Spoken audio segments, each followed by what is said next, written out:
Welcome, and welcome back if you've been reading through the book with us, A Miracle That Changed the World, the 5,000-Year Leap. And we are on principle number 6. All men are created equal. The founders wrote in the Declaration of Independence that some truths are self-evident, and one of these is the fact that all men are created equal. Yet everyone knows that no two human beings are exactly alike in any respect. They're different when they are born. They plainly exhibit different natural skills. They acquire different tastes. They develop along different lines. They vary in physical strength, mental capacity, emotional stability, inherited social status, in their opportunities for self-fulfillment, and in scores of other ways. Then how can they be equal? The answer is they can't, except in 3 ways. They can only be treated as equals in the sight of God, in the sight of the law, and in the protection of their rights. These 3 ways all men are created equal. It's the task of society, as it is with God, to accept people in all their vast array of individual differences, but treat them as equals when it comes to their role as human beings. As members of society, all persons should have their equality guaranteed in 2 areas. Constitutional writer Cleon Skousen describes them. The first, there is equality before the law. This means that every man's case is tried by the same law governing any particular case. Practically, it means that there are no different laws for different classes and orders of men as there were in ancient times. The definition of premeditated murder is the same for the millionaires as for the tramp. A corollary of this is that no classes are created or recognized by law. And then, second, the Declaration refers to an equality of rights. Each man is equally entitled to his life with every other man. Each man has an equal title to God-given liberties along with every other. New topic. Raoult's error. I believe that must be the last name of someone. John Adams was in France when Jacques Raoult was teaching that all men were designed to be equal in every way. Adams wrote that all men are born to equal rights is true. Every being has a right to his own, as clear, as moral, as sacred as any other being has. But to teach that all men are born with equal powers and faculties, to equal influence in society, to equal property and advantages through life, is as gross a fraud as declaring an imposition on the cruelty of the people as ever was practiced by monks, by druids, by Brahmins, by priests of the immoral Lama, or by the self-styled philosophers of the French Revolution. New topic. What it means to have equal rights. The goal of society is to provide equal justice, which means protecting the rights of the people equally. At the bar of justice to secure their rights, at the ballot box to vote for the candidate of their choice, at the public school to obtain their education, at the employment office to compete for a job, at the real estate agency to purchase or rent a home, at the pulpit to enjoy freedom of religion, at the podium to enjoy freedom of speech, at the microphone or before the TV camera to present views on the issues of the day,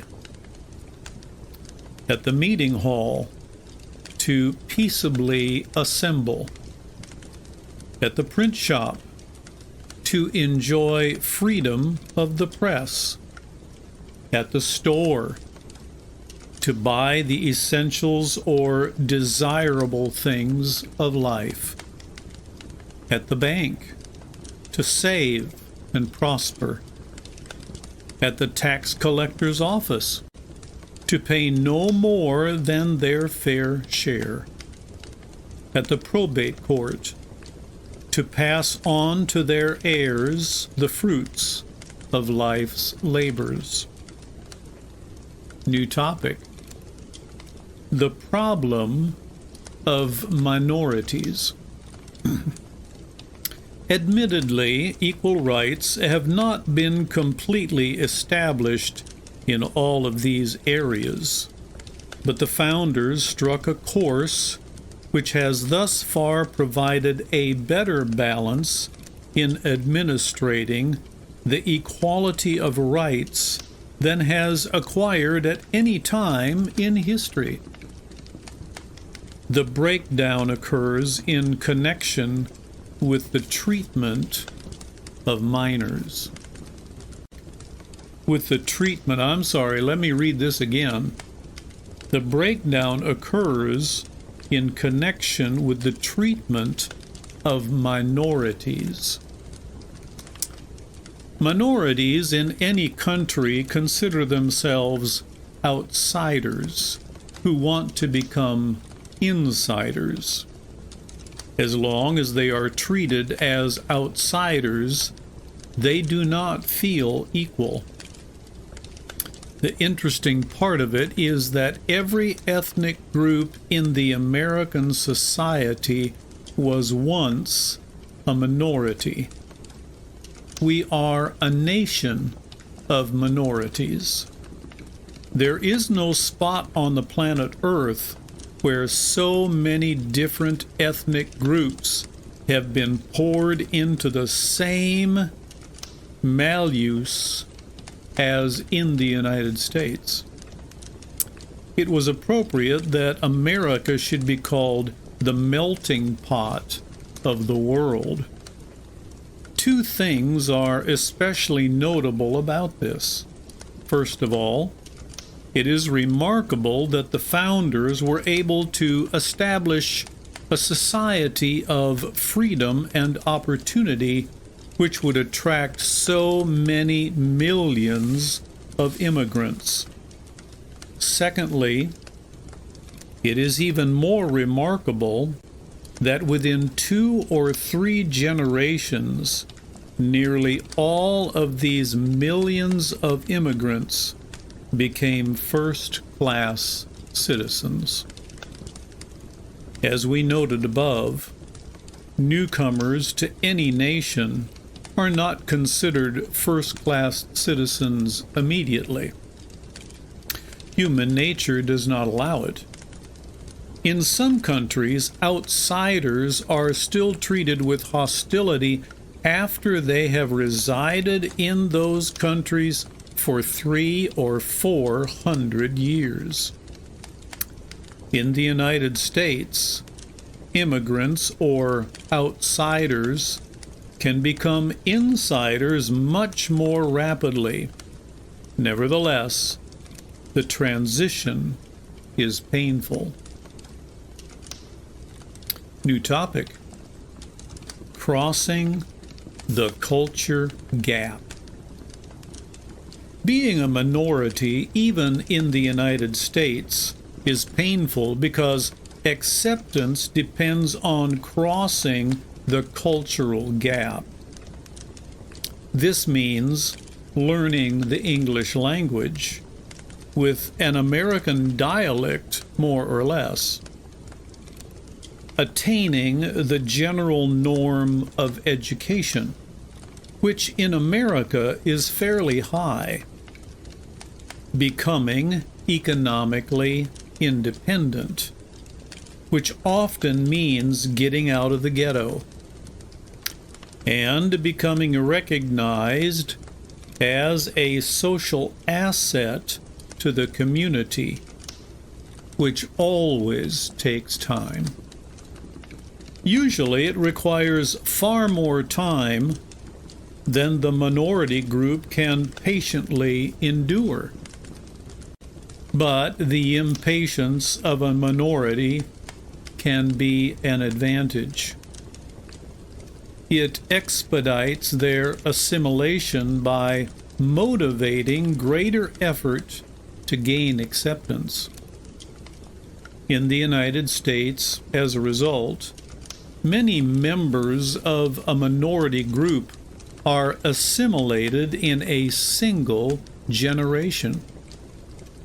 Others must wait until the second generation, and a few are still struggling in the third. But these are the exceptions. They can't quite get across the cultural gap.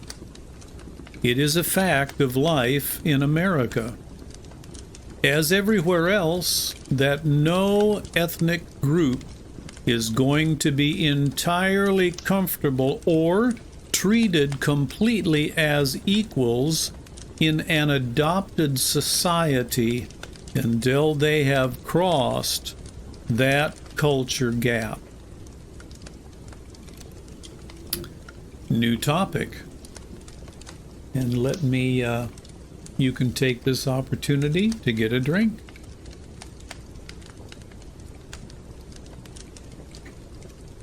All right. Next topic. A nation of minorities. As mentioned above, there is not a single ethnic group in the United States but what has been treated at one time or another as a minority or less than first-class citizens.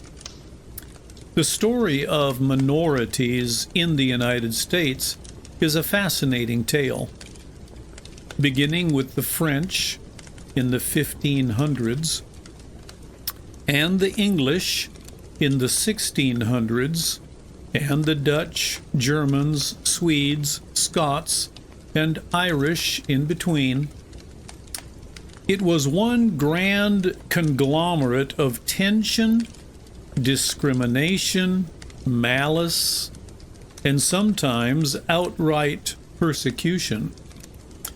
But the miracle of it all is the fact that they fought side by side for freedom in the Revolutionary War, and all of them could boast of descendants in the White House or the Congress as the years passed by. So all of this became America, a nation of minorities. A new topic: the Japanese and Chinese. One of the best examples of minority adjustment under adverse circumstances is the American saga of the Japanese and Chinese. The treatment they received is an embarrassment to modern Americans. They were not only shabbily treated, but sometimes they were treated brutally. In certain situations, this happened to other minorities as well, but practically none of the Japanese and Chinese went home. They became domestics, field workers, and truck farmers. They ran laundries, worked for a pittance on railroads, ate their simple fare, and slept on bare boards. Meanwhile, they sent their children to school and endured their mistreatment with patience. By 1940, the Chinese were virtually assimilated and the Japanese had almost made it. Then came the attack on Pearl Harbor. Within weeks, the vast Japanese population in California had been hauled off to concentration camps in the Rocky Mountains. J. Edgar Hoover knew there were practically no espionage agents among them. The few security risks had already been identified and incarcerated. He vigorously protested the Japanese evacuation, and so did many others, but all to no avail. The Japanese could have been very bitter, but to the ultimate embarrassment and chagrin of those who had engineered this fiasco, they loyally mobilized their sons and sent them into the American Armed Services as volunteers. Japanese American regiments were among the most decorated in World War II. They went into the military ranks under suspicion and resentment, but they came out in heroes. A few years later, the entire state of California was represented in the Senate by a Japanese American. New topic: the black minority. But all the minorities in America, the blacks have undertaken assimilation as first-class citizens under the greatest number of handicaps. Many early political leaders of the United States, including Abraham Lincoln, were fearful the blacks might never achieve complete adjustment because of the slavery culture in which the first few generations were raised. Nevertheless, freedom and education brought a whole new horizon of hope to the blacks within 3 generations.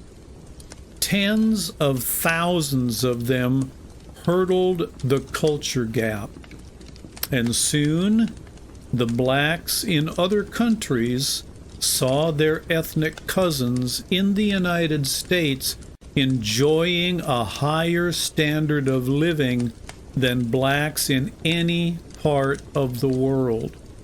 In fact, by 1970, a black high school student in Alabama or Mississippi had a better opportunity to get a college education than a white student in England.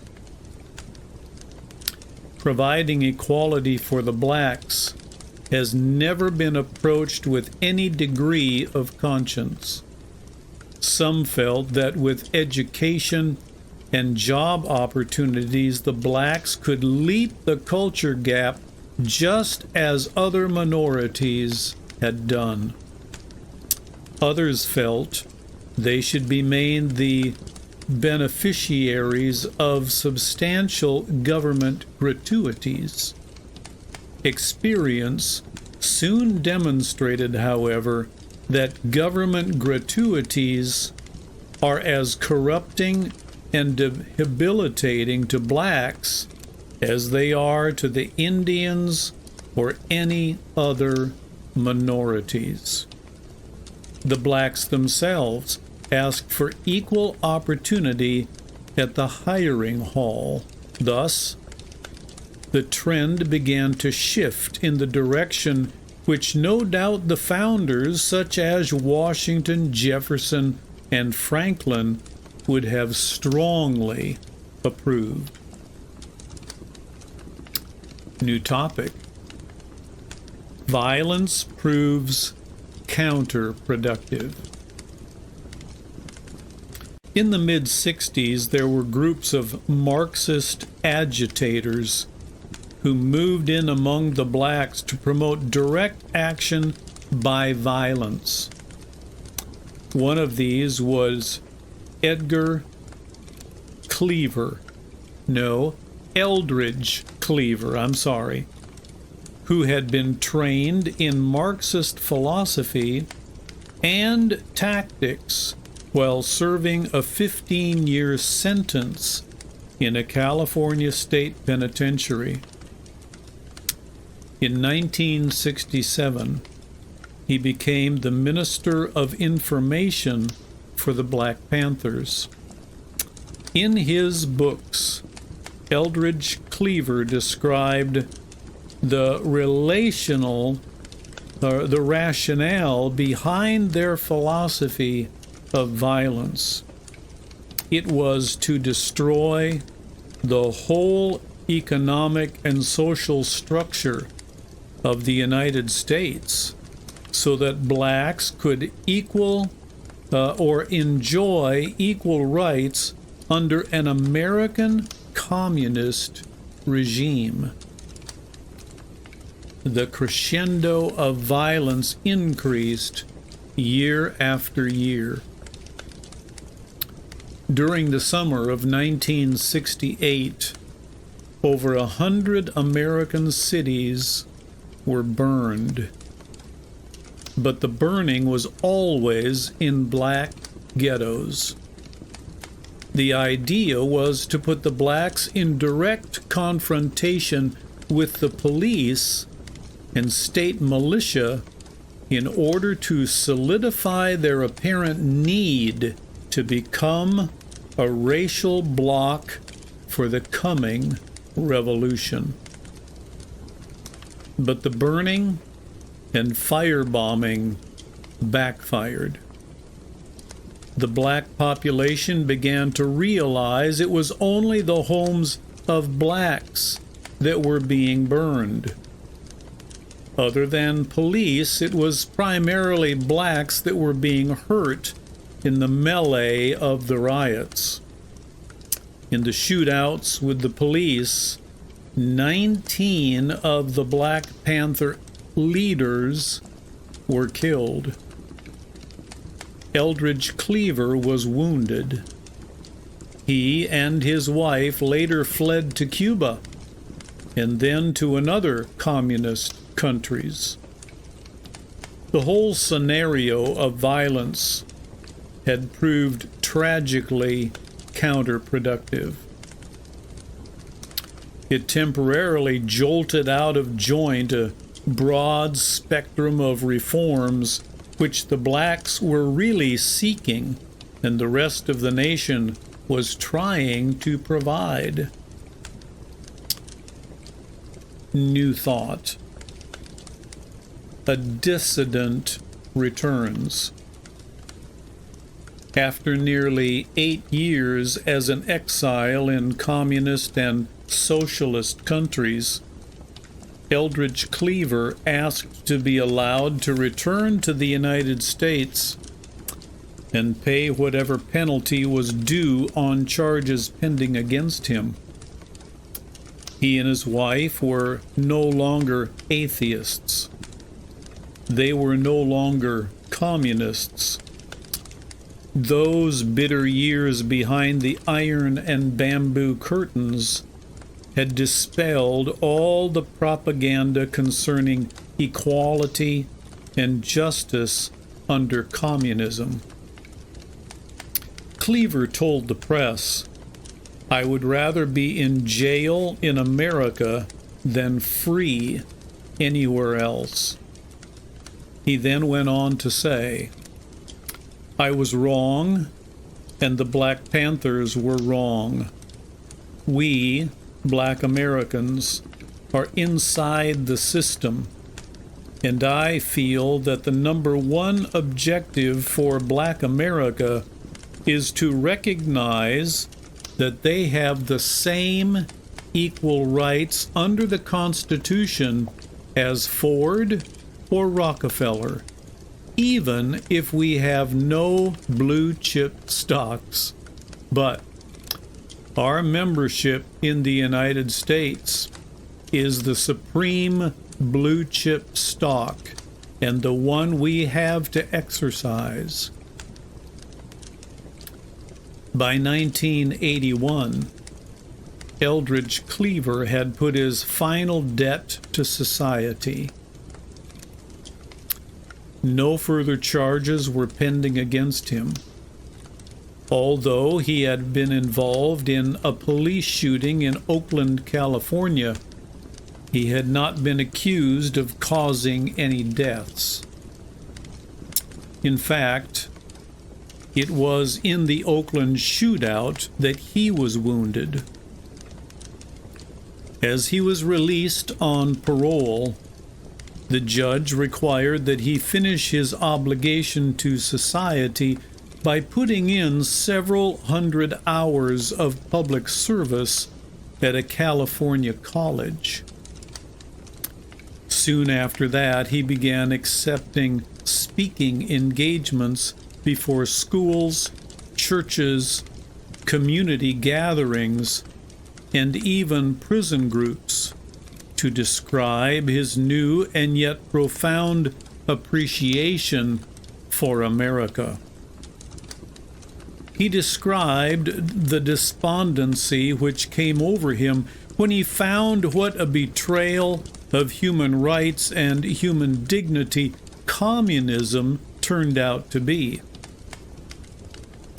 He described the long and strenuous intellectual struggle with his Marxist atheism before he recognized his fraudulent fallacies. He frankly and apparently dialogued with university students still struggling with similar philosophical problems. He assured them, as Locke had done, that a persistent pursuit of the truth would bring them to the threshold of reality, where the Creator could be recognized and thereafter have a place in their lives. The Eldridge Cleaver story is simply the account of a prodigal American who found himself and returned home. New thought. Constitutional amendments to ensure equal rights. After the Constitution was adopted in 1789, Americans added 4 amendments to make certain that everyone, included racial minorities, could enjoy equal rights. These amendments are as follows. The 13th Amendment to provide universal freedom. The 14th Amendment to provide universal rights of citizens. The 15th and the 19th Amendments to provide universal voting rights regardless of race, color, or sex. The founders distinguished between equal rights and other areas where equality is impossible. They recognized that society should seek to provide equal opportunity, but not expect equal results. Provide equal freedom, but not expect equal capacity. Provide equal rights, but not equal possessions.